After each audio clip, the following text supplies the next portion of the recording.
Assalamualaikum warahmatullahi wabarakatuh. Selamat bertemu kembali Bapak Ibu dengan saya Mahmudan. Bapak Ibu peserta pelatihan kepemimpinan administrator.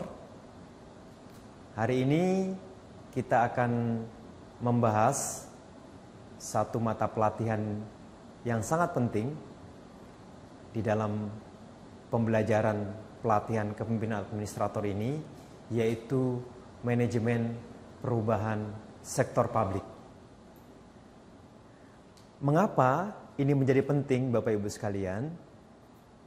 Karena tujuan utama dari organisasi sektor publik atau tujuan organisasi di sektor pemerintahan itu adalah agar kita bisa meningkatkan kinerja organisasi lebih baik, sehingga kinerja organisasi itu akan menghasilkan organisasi berkinerja tinggi atau high performance organization.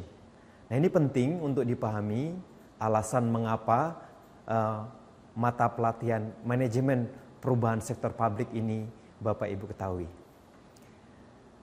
Bapak Ibu sekalian, untuk mencapai kondisi high performance organization atau organisasi berkinerja tinggi, itu perlu dan mutlak dilakukan proses perubahan. Perubahan itu tidak boleh ditunggu. Perubahan itu harus diusahakan, harus direncanakan, dan yang terpenting harus dilaksanakan. Bapak Ibu sebagai pejabat administrator punya kewajiban untuk merencanakan dan melaksanakan perubahan kinerja di tingkat organisasi ini. Bapak Ibu bisa melihat beberapa contoh kasus, ya, proses yang sedang terjadi di dunia ini, terjadi perubahan-perubahan di dunia ini, ada climate change, perubahan iklim global, ada reformasi birokrasi, ya, yang menghendaki seluruh organisasi pemerintahan di sektor publik itu melakukan proses perubahan. Kemudian ada proses perdagangan di tingkat dunia yang secara globalisasi akan berpengaruh terhadap apa yang terjadi di negara kita. Ya, ini bisa Bapak Ibu lihat di megatrend di tahun 2045. Megatrend atau proses-proses perubahan-perubahan, tren perubahan yang terjadi di dunia ini akan kita rasakan. Nah, mengapa Bapak Ibu selaku pejabat administrator harus atau wajib melakukan perubahan? Yang pertama Bapak Ibu,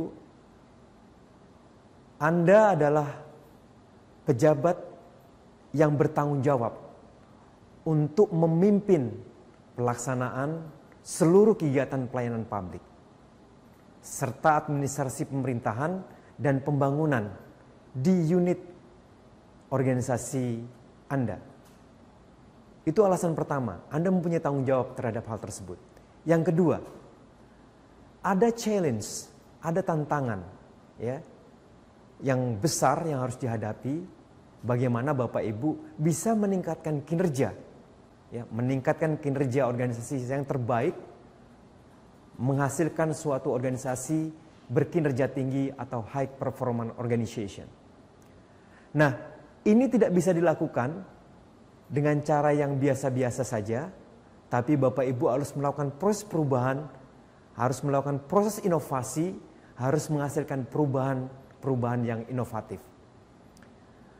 Bapak Ibu sekalian, peserta pelatihan administrator yang berbahagia, seringkali kita dengar apa sih sebenarnya perubahan atau change itu, ya.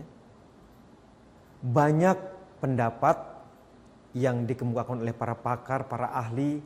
Bapak Ibu bisa tracking di Google, Bapak Ibu bisa baca modul, Bapak Ibu bisa lengkapi pengetahuan itu dengan bahan-bahan ajaran yang sudah kita siapkan. Secara umum, perubahan itu adalah sesuatu yang lain dari semula. Ya. Oleh karena itu, Bapak Ibu harus melakukan inovasi. Ya, untuk melakukan proses perubahan itu ada kata kunci yang namanya inovasi. Ya. Apa itu inovasi? Sesuatu yang baru, sesuatu yang semula tidak ada. Hal itu bisa berupa ide, pemikiran, cara, proses, peralatan kerja, alat transportasi, dan lain-lain sebagainya.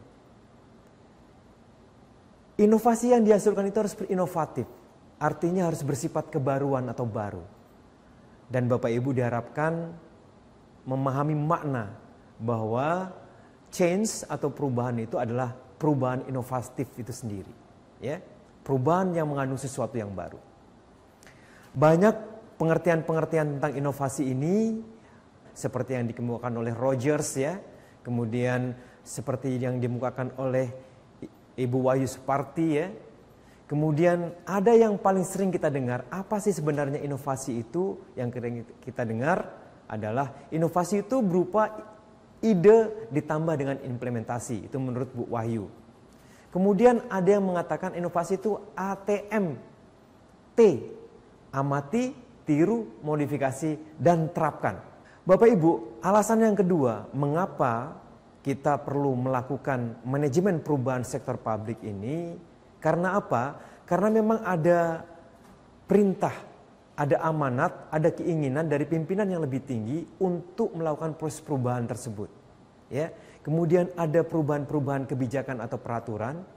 Nah, yang paling penting Bapak Ibu, ada tuntutan, keinginan dari pemangku kepentingan atau stakeholders, entah itu dunia usaha, masyarakat yang menginginkan adanya perubahan pelayanan yang kita berikan. Ya. Kemudian penyebabnya yang lain adalah teknologi informasi, misalnya komputer, internet ya, Internet of Things ya, itu sudah berkembang sedemikian pesat. Kita harus menyesuaikan dengan perubahan tersebut. Kemudian yang terakhir, penyebabnya ada metode-metode, ada prosedur-prosedur baru yang ditemukan sehingga itu menuntut dilakukan proses perubahan. Bapak Ibu, sebagai pejabat administrator, Bapak Ibu menghadapi tantangan yang demikian besar dalam melakukan manajemen perubahan sektor publik ini. Yang pertama, tantangan yang menghambat Bapak Ibu adalah pertama itu ada kesalahan mendiagnosis organisasi. Bagaimana memahami dan merumuskan perubahan. Nah, ini kesalahan yang pertama atau tantangan yang pertama yang menghambat proses perubahan. Yang kedua, ada perubahan yang sangat besar dan sering kali terjadi dalam waktu yang lama, memerlukan waktu yang lama. Ya. Kemudian para pemimpin atau agen perubahan, agent of change merasa lelah, ya, capek, tidak bersemangat lagi untuk melakukan proses perubahan-perubahan. Ya. Tantangan selanjutnya adalah para pemimpin atau agent of change atau agen perubahan ini berganti. Entah itu berganti karena mutasi, berganti posisi dan lain sebagainya. Nah, yang paling penting yang Bapak Ibu harus cermati perubahan sektor publik ini adalah adanya penolakan atau resistensi atau keengganan untuk melakukan perubahan. Ini yang sering terjadi Bapak Ibu, yang sekarang merupakan tantangan yang akan Bapak Ibu hadapi. Ya. Baik Bapak Ibu, saya tidak akan menjelaskan beberapa definisi atau banyak sekali definisi tentang manajemen perubahan atau change management. Ya, banyak sekali, Bapak Ibu tinggal perdalam modul atau bahan tanya yang kita berikan. Misalnya dikemukakan oleh John Kotler ya, kemudian disampaikan oleh Karen Kaufman dan Kathy Lutz ya. Itu banyak sekali definisi-definisi yang dikemukakan oleh para pakar lain.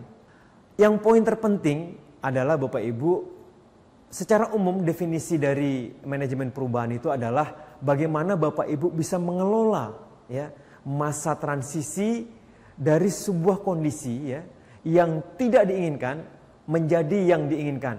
Bagaimana caranya? Melalui sistem, melalui kepemimpinan, perubahan kepemimpinan, ada perubahan nilai, ada perubahan individu, ada pembentukan tim, dan ada organisasi masa depan yang lebih baik yang harus kita sesuaikan dengan sasaran dan tujuan yang ingin kita lakukan. Ya, manajemen perubahan ini menghendaki ada situasi yang saat ini kita hadapi, ya. Kemudian ada kondisi yang kita inginkan. Nah, di tengah-tengah di antara gap ini ada yang dinamakan dengan change management atau manajemen perubahan. Kita perlu melakukan reform atau melakukan proses perubahan yang kita kenal dengan reformasi birokrasi, ya. Nah, kemudian Bapak Ibu, secara legalitas formal ada peraturan Menteri Pendaya-gunaan Aparatur Negara nomor 10 tahun 2011 yang memayungi bagaimana melakukan proses manajemen perubahan atau change management ini, ya. Nah, Bapak Ibu juga bisa melihat ada siklus manajemen perubahan, ya, mulai dari mendiagnosis organisasi, kemudian melakukan perencanaan perubahan, kemudian melaksanakan rencana perubahan dan melakukan proses evaluasi, serta yang terakhir dilakukan proses pelaporan. Ini adalah sebuah siklus manajemen perubahan. Yang terpenting yang harus kita pahami bersama, bagaimana Bapak Ibu bisa menemukan alur pikir, logical framework dari manajemen perubahan ini. Ada penyebab, ada masalah yang kita hadapi, ada solusi inovatif, kemudian ada kondisi yang ingin kita lakukan, kemudian manfaat yang ingin kita hasilkan. Itu adalah alur pikir dari manajemen perubahan. Bapak Ibu sekalian, saya akan sampaikan, ya, bagaimana peran Bapak Ibu dalam melakukan manajemen perubahan, ya.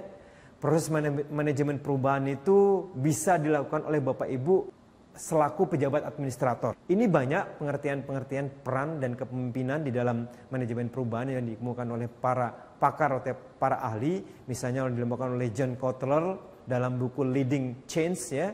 Kemudian ada budaya inovasi, ya. Kita kenal dengan budaya inovatif, ya, yang dikemukakan oleh Bu Wahyu Suprapti, ya. Kemudian ada ciri-ciri umum budaya inovatif dalam organisasi, ya. Ini yang seperti yang kita lihat di dalam slide ini, ya.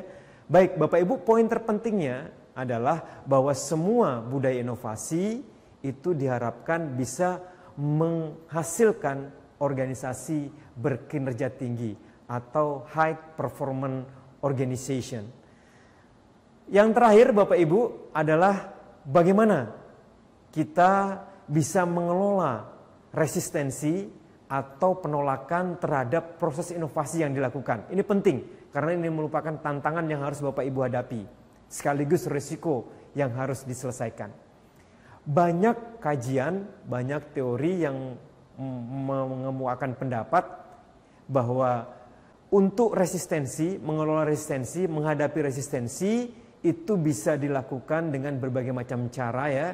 Ada dua jenis resistensi, ya, yang dikemukakan oleh para pakar. Misalnya Daniel Corner ini menyatakan seperti itu, Bapak-Ibu sekalian, seperti yang di slide di belakang ini bisa kita lihat, ya. Kemudian ada resistensi yang dikemukakan oleh Robin, ya.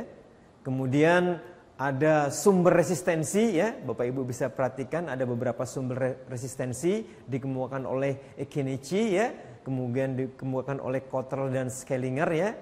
Itu sumber resistensi.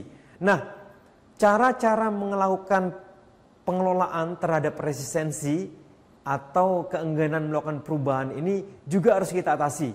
Banyak definisi atau banyak cara strategi yang bisa dilakukan dalam mengelola resistensi. Baik Bapak Ibu sekalian, seperti dikemukakan oleh Palmer dan Roth dan Ekin, ya, seperti yang terlampir di slide ini, dikemukakan oleh Wibowo, dikemukakan oleh Hussey, ya, kemudian dikemukakan oleh Potts dan Mercer seperti slide yang ada di belakang ini.